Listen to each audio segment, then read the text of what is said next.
Chers collègues, chers amis, bienvenue à notre rendez-vous annuel aux Journées européennes de la Société française de cardiologie, édition 2018. J'ai le plaisir aujourd'hui de vous présenter les points forts. Est-il possible vraiment de résumer un congrès aussi riche? 7000 participants, 250 sessions, 30 sessions communes, 320 abstracts, c'est une gageure. Alors on va commencer par Éloi Marijon, résumé donc sur la rythmologie. Qu'est-ce qu'on doit retenir cette année? Alors, je pourrais identifier 3 points forts. Le premier, il y a eu un spot fait sur la fibrillation atriale infraclinique asymptomatique. Beaucoup de sessions dessus, et notamment une étude intéressante, REVEAL-AF, qui montre sur une population de patients de 70 ans, avec un score CHA2DS supérieur ou égal à 2, sans fibrillation atriale documentée sur un électrocardiogramme, l'intérêt de mettre justement un holter implantable pendant 3 ans. L'endpoint primaire était de savoir s'il faisait au moins un épisode de fibrillation atriale de plus de 6 minutes à 18 mois. Et effectivement, quand on regarde les résultats, 30% de cette population fait de la fibrillation atriale, au moins un épisode dans les 18 mois, comparé à 5% si on prenait par exemple un holter de 30 jours. Alors sinon, des avancées dans tout ce qui est défibrillation, stimulateur, qu'est-ce qu'on doit retenir? On a cru comprendre qu'il y avait des appareils qui ne seraient plus disponibles. Alors je choisirais plutôt la stimulation sans sonde, effectivement. La stimulation sans sonde, ça a été vraiment une année on va dire, de maturité, avec une issue plutôt favorable pour le MICRA. Et on a pu avoir donc le résultat du registre européen MICRA de la vraie vie.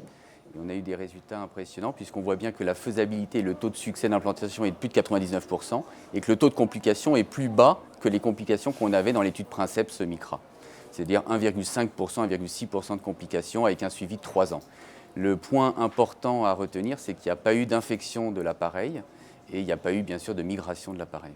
Alors, est-ce qu'il y a un dernier message, Éloi, que vous aimeriez faire passer? Alors, le dernier message, c'est probablement l'étude CASTLE-AF, qui est une étude extrêmement ambitieuse. Alors, on attend encore la publication écrite, mais qui a été présentée à l'ESC également et qui montre que l'ablation de l'AFA chez l'insuffisant cardiaque diminue de 47% la mortalité totale à 5 ans.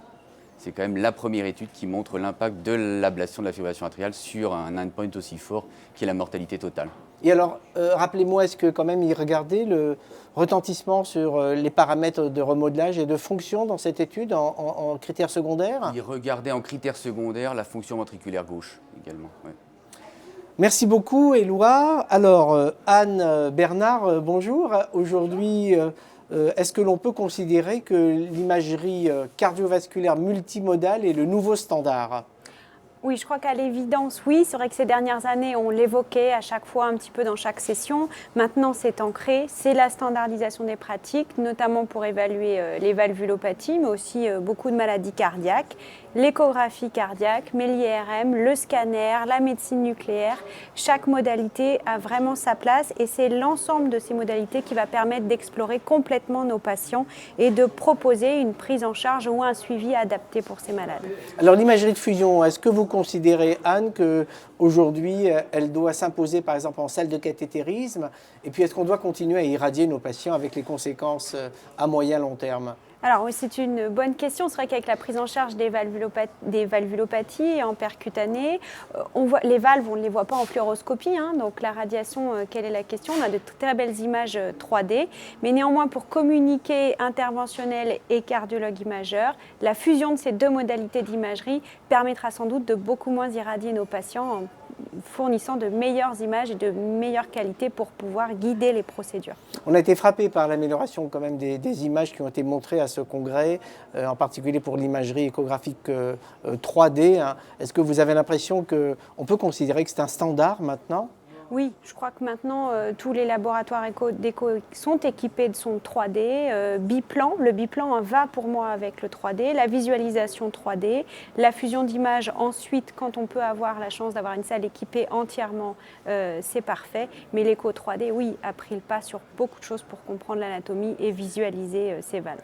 Alors Anne, une question sur les valvulopathies asymptomatiques récurrentes.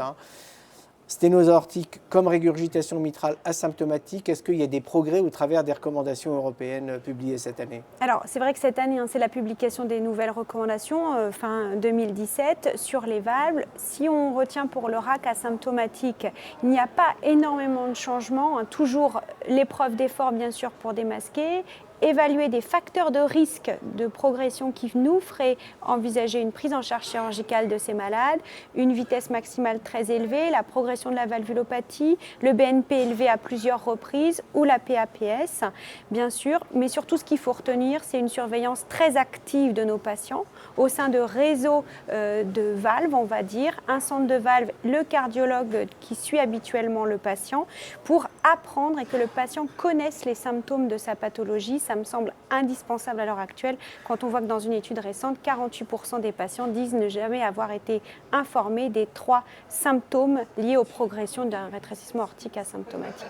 Et alors Anne, pour terminer, est-ce que vous avez l'impression que ces avancées-là dans la sténose aortique concernent également les régurgitations mitrales asymptomatiques, puisqu'encore une fois, l'idée était de mettre en balance le risque d'intervention qui est faible pour la chirurgie conservatrice versus l'observation armée, comme on dit. Est-ce que vous voyez une évolution significative? Alors oui, on a une évolution puisque sur l'insuffisance mitrale asymptomatique, maintenant on peut parler déjà d'un cut-off de 40 mm de diamètre télédiastolique du ventricule gauche, mais si on a la présence d'un flay leaflet ou d'une oreillette gauche très dilatée, et pour que ces patients soient pris en charge dans des centres qui sont spécialisés pour les valves, pour lesquels on est à peu près sûr qu'on pourra avoir une plastie de la valve mitrale et non pas un remplacement.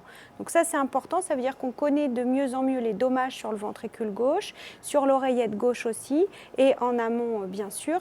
Donc sur l'IM, sans doute qu'on progressera dans les années à venir, notamment avec un PHRC qui va démarrer, Reverse MR, pour suivre ces IM asymptomatiques et l'évolution du ventricule gauche. Merci Anne. Alors Laurence Amar, bonjour. Hypertension artérielle, on a été un peu déstabilisé. On sait qu'il y a quelques querelles de part et d'autre de l'Atlantique, on va dire assez classiques entre nos gouvernants, mais par contre pour l'hypertension artérielle, ils ont changé la définition. Oui, tout à fait. Donc, dans les dernières années, il y a eu des études qui ont montré que diminuer la pression artérielle à moins de 120 mm de mercure pouvait avoir un bénéfice sur la survie des patients. Et en France, on avait le sentiment, et en Europe de façon générale, que c'était lié notamment à la technique de mesure de pression artérielle qui avait été utilisée. Les recommandations américaines qui viennent de sortir disent changement de la définition de l'hypertension artérielle. On n'est plus à 140-90, mais à 130-80. En Europe et en France, on attend un petit peu la décision des recommandations européennes qui aura lieu cet été.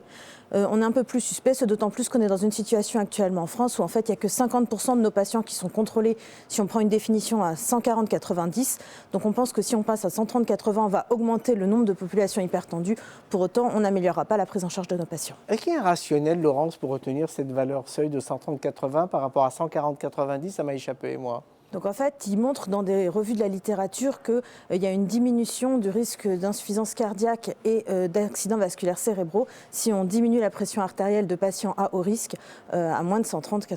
À haut risque, oui. Ouais.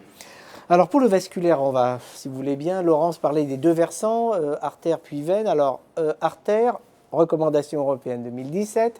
Évidemment, c'est impossible à résumer, mais qu'est-ce qu'on doit vraiment retenir ? Alors, donc, recommandations sur la prise en charge des patients avec des artériopathies périphériques. Ce qu'on peut retenir pour l'artériopathie oblitérante des membres inférieurs, c'est la nécessité de faire la mesure des index de pression systolique chez tous nos patients âgés de plus de 65 ans, quel que soit leur profil de risque. Chez les patients, quel que soit leur âge, s'ils sont à haut risque vasculaire.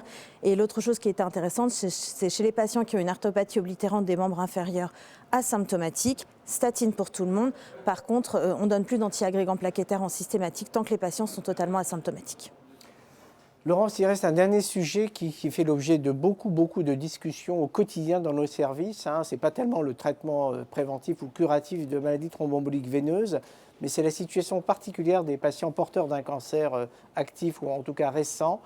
Est-ce qu'on a enfin des données qui nous permettraient de changer un peu le paradigme actuel de traiter par héparine de bas poids sans traiter par AVK?